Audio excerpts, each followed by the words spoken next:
Okay, so first what I'm going to do is add all my bones onto, you can use a baking sheet, I'm just using this skillet. And you're going to take your bones and just brush them with oil.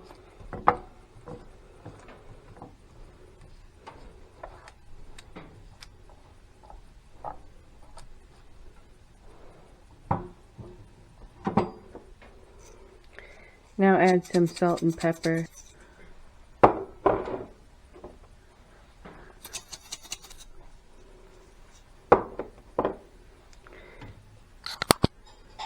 Now throw these in the oven at 450 degrees for about a half hour. So it's been 15 minutes and I pulled these bones out, and I'm just going to add some of the veggies that I'm going to put in. If you have bigger chunks of veggies, you can add them right away when you added the bones, but mine are small. So I have some onions and carrot pieces and some garlic, and they're just brushed with olive oil. And they have parsley, garlic and onion powder, and salt and pepper on them. Leave the skins on your onions if you want to, it'll just add a lot of color. And now you put this back in the oven for about 20 more minutes. So now I've added the bones and the veggies to a big stock pot. Then you're going to add cold water.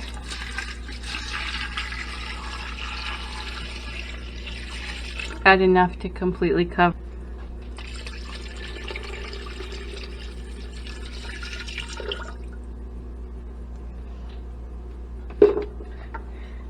And add a little splash of apple cider vinegar. That will help pull the collagen and the nutrients out of the bones.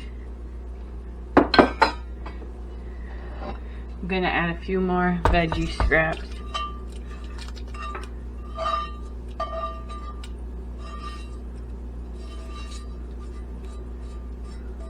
And then I'm going to deglaze the pan that I cooked all of it in.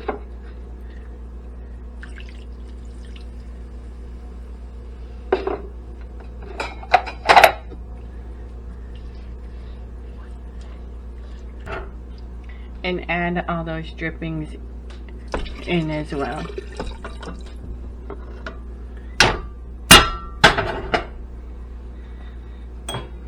Now turn your stove to medium-high heat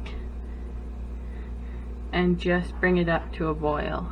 Once it reaches a boil, then we will turn it down to a simmer and cook it for at least 4 hours. The longer the better.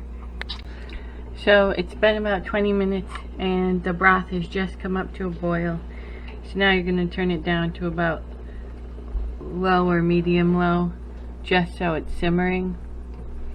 And every half hour or so I'm going to come in and skim out all the bubbles on top, and that'll just make your broth clearer. You don't have to do it, but it'll make a purer broth. Okay, so I just turned this off. It's been cooking for 7.5 hours, and now what I'm going to do is pull the bones out. I'm going to save those, and I'm going to use them to make another batch another day. Now you want to strain out all the veggies and bits of fat.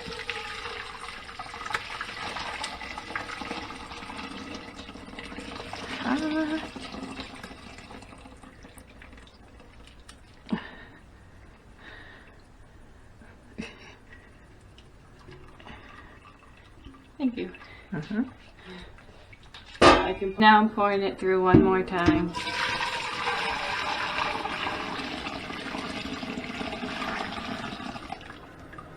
Perfect. I'm gonna let this cool down and stick it in the fridge overnight. These bones were really fatty, so in the morning I'm gonna scrape all the fat that rises up to the top and solidifies off. Okay, so it's the next morning and I let the stock set, and you can see all the fat that rose to the top. I'm just gonna skim that off and get rid of it. You can keep it to cook with, or you can leave it in your stock. The stock will just last longer if you take the fat out. I might keep it and mix it with some leftover birdseed I have, because I have a picky parakeet who only eats certain seeds out of his food, and then I'll throw it out for the birds in the yard.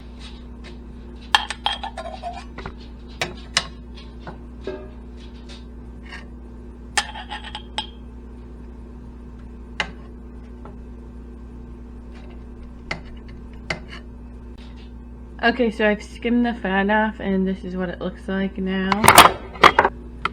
You can see it's really gelatinous, and you can keep reusing your bones as long as the final product is looking like this. That just means you got all the collagen and gelatin out.